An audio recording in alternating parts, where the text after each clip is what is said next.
1월 11일 살아계신 하나님 말씀 로마서 3장 10절부터 16절 말씀을 가지고 인간의 비참과 행복이라는 제 말씀 드립니다. 인간 존재에 대한 논제 중에 인간의 비참이라는 게 있습니다. 철학적인 그런 용어죠. 아마도 인간의 비참과 행복, 아마 그것은 그 반대의 의미를 대비시킬 때 사용하는 말일 겁니다. 우리는 어느 편에 설 건가? 가령 인간의 존엄성이 침해받게 되면 비참에 처하게 되고 인간의 행복이 억압받게 되면 비참해지는 그런 것과 같은 것이죠. 물론 반대 측면도 마찬가지입니다. 역경을 회복하고 희망을 찾았을 때 행복함을 느끼게 되고 위로와 격려를 받고 인정과 관용으로 긍휼히 여김을 받게 될 때 우리 행복하고 평안을 경험하게 되는 것과 같은 것입니다. 대상을 관조하면서 느끼는 그 인간의 비참함이 우리를 요즘 괴롭히고 있습니다. 그 대상이 가지고 있는 그 부당한 삶을 바라보면서 우리 학습된 의의와 정당성의 기준과 불일치되는 걸 보면서 느끼게 되는 그 가치의 혼돈을 겪으면서 우린 불쾌하고 역겹고 화가 나는 그런 형태의 인간의 비참함, 그런 것이죠. 비도덕적이고 비윤리적인 인간의 행태를 보면서 왜 우리는 이 세상에 저 같은 비정상적인 인간과 아니면 인간 같지도 않은 때문에 어떤 명사를 표현할 길이 없는 그 존재성, 그것 때문에 함께 이 세상에 그 땅에 살고 있는 걸까? 그런 의식 때문에 겪게 되는 이 비참함 같은 것이죠. 저는 요즘에 그것 때문에 괴롭습니다. 한 인간이 있어요. 그런 제기된 죄에 대해서 심판을 받고 심판의 옥에 갇히거나 체벌을 받아야 함에도 불구하고 현실은 반대로 존중을 받고 추대를 받고 지도자로 정치가로 오인돼 가지고 이 나라의 운명을 좌우하는 그런 실세로 작동되고 있고 그를 둘러싼 인간관계에 있었던 비도덕적 비윤리적 사실들이 적시되면서 전혀 영향을 받지 않고 그를 추종하는 불에 의해서 옹인되면서 불합리한 이 세상의 법과 인간의 의식적 오류에 의해 가지고 정신적으로 눌리고 억압될 때 정상적인 우리 같은 사람들 자신의 가치에 대한 비참을 느끼게 되는 것이죠. 온갖 거짓 뉴스를 양산하고 법 집행을 회피하기 위해서 대상불문하고 탄핵함을 해가지고 법 집행을 어지럽히는 사이코패스 같은 그런 얼굴을 하고 있는 그 인간을 보고 지금까지 저런 인간은 본 적이 없다는 그런 얘기들을 하는 걸 들으면서 혀를 내두르는 사람들을 보면서 비인간적인 괴물과 함께 살고 있다는 그런 추상 때문에 비참함을 느끼고 있는 겁니다. 로마서 3장 12절 이하에도 모두가 격결로 빠져서 쓸모가 없게 되었다. 선한 일을 하는 사람도 없다. 한 사람도 없다. 그들의 목구멍은 열린 무덤이고 혀는 사람을 속인다. 입술에는 독사의 독이 있다. 입에는 저주와 독설이 가득 찼다. 발은 피를 흘리는 일에 빠르고 그들이 가는 길에는 파멸과 비참함이 있다라고 세번역 성경에는 로마서 말씀을 기록하고 있습니다. 그와 같은 인간임과 겹친 이 시대에 함께 숨쉬고 같은 땅에 살고 있는 것과 같은 국민으로 같은 땅에 그와 살고 있다는 그에 대해서 그리고 그 같은 불의한 자에 의해서 운명이 뒤집어질 수 있고 공산주의 체제에 들어갈 수 있다는 그런 우려 때문에 우리 인간의 비참을 느끼고 있는 거예요. 어찌할 수 없는 그 세력 앞에 말이죠. 하나님의 은혜 안에서 꿈과 희망을 품고 감사와 긍휼로 우리는 행복할 수 있는데 말이죠. 하나님은 살아계시기 때문이고 주께서 다스리시는 이 나라일 것이기 때문에 희망을 갖는 거죠.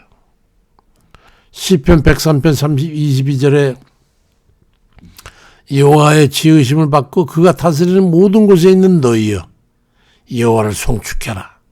내 영혼아 여호와를 송축하라고 말씀합니다. 우리의 영혼이 하나님께 잇대어 있으면서 주를 의지하고 소망을 이루고 행복해지고자 하는 거예요. 다니엘 4장 26절에도 빗대어서 말하기를 또 그들이 그 나무뿌리에 그루터기를 남겨두라 했은즉 하나님이 다스리는 줄을 왕이 깨달은 후에야 왕의 나라가 견고할 거라고 하는 말씀이 있습니다.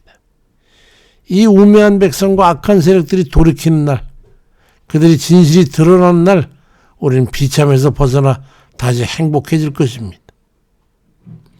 인간의 삶 가운데는 비참만 있는 게 아니라 곳곳에 행복과 사랑과 기쁨과 감사가 함께 있기 때문에 하나님 백성들은 그 삶을 지탱하고 사는 것입니다.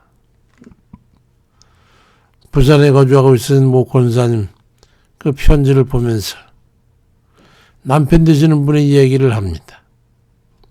치매가 와서 참 슬프고 안타깝다고 기도하고 있다면서 그래도 하나님 앞에 감사한 것은 이쁜 치매가 와서 남편이 실수할 때마다 웃게 해준다고 그러면서 그 말씀 마음이 아프지만 오래오래 곁에만 있어줘도 감사하다는 그 말씀을 들었어요. 눈물이 돌더라고요. 두 분의 사랑이 느껴져서 덩달아 애잔하면서 마음이 따뜻해졌습니다. 남편분이 영적으로 깨끗해지고 두 분이 오래오래 그렇게 웃으면서 건강하게 사시길 축원하고 기도하고 있습니다. 아들이 점심을 함께 자고 스타필드에 갔다가 가구 판매장에 갔는데 지나는데 보니까 마음에 드는 소파가 1인용 소파가 있어가지고 앉아봤습니다. 리클라이너 기능까지 있는 아주 편한 소파에서 한참을 뒤로 기대고 앉아있는데 너무 편하더라고요. 근데 그때 우리 할매가 하나 사요 그럽니다. 평소에 소파 하나 사달라고 내가 수지로 얘기했던 걸 아마 기억하는 것 같아. 아니 수백만 원 하는 소파를 어떻게 사요? 그러니까 소파 하나 사도 소파 하나도 못 사줘서 미안해. 할부라도 사요. 아무리 그래도 우리 형편에는 그리 할 수 없기에 그렇게 한참을 앉았다가 아내를 등대미로 재촉해서 돌아왔습니다. 그렇지만은 마음이 행복했어요. 늘 감사하게 생각하고 있지만은 내 마음을 이해해주고 위로해주는 그 우리 할매의 마음이 충분히 전달해서 더할 나위 없이 기쁘고 행복하고 감사했습니다. 그런 아내를 베풀어 주신 하나님께 감사드리고 덩달아 온종일 행복했어요. 데살로니가전서 5장 18절에도 범사에 감사해라. 이것이 그리스도 예수 안에서 너희를 향하신 하나님의 뜻이니라 말씀합니다. 감사해 절로 나올 수 있죠. 우리는 왜 이렇게 상반된 의식을 가지고 이 세계에 살고 있는 것일까요? 비참과 행복을 분리하고 정의하기 위해서입니까? 아닙니다. 나는 어느 편에 서 있는가를 증명하기 위해서입니까? 그게 아닙니다. 우리의 의식과 정신가치와 의와 불의의 기준이 무엇인가에 관점이 있는 거예요. 우리가 그것이 불편한 거예요. 예수를 믿는 이들이 가져야 되는 정신적, 도덕적, 윤리적 가치가 무엇인가에 바른 정의를 하고 우리는 살아야 되기 때문에 그런 이들을 보면 불편한 거예요. 정치적 관점이 아닙니다.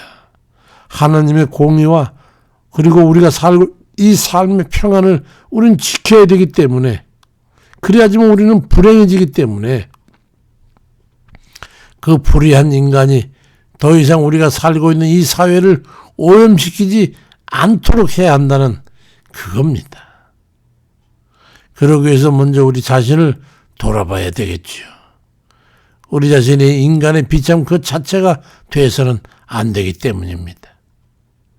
하나님의 공의와 정의가 유연하게 충만한 그곳에 우리는 살아야 되기 때문이죠. 아모스 5장 24절에도 오직 공법을 물같이 정의를 하수같이 흘릴지로다 말씀하고 있잖아요. 우리 스스로가 인간임이 부끄럽거나 구차하지 않는 그런 삶을 살아야 되겠고, 사랑과 긍휼과 위로와 관용이 있는 그런 삶을 누리면서 살 수 있기를 하나님 앞에 구하고, 또 우리 모두가 다 그에 가세하는 그런 모든 이들 되시기를 주의 이름으로 축원드립니다. 아버지, 우리가 살고 있는 이 시대에 너무도 주님 광경을 보면서 비참함에 이를 수밖에 없습니다. 이 삶을 어찌해야 구원을 얻을 수 있습니까? 아버지께 이 백성을 불쌍히 여기시고 긍휼히 여기셔서 악한 자들을 속히 심판해 주옵소서. 치워 주옵소서. 하나님의 공의와 정의가 공법이 물같이 정의의 하수같이 흐르고 충만한 그런 이 사회가 되도록 속히 아버지 역사해 주시옵소서.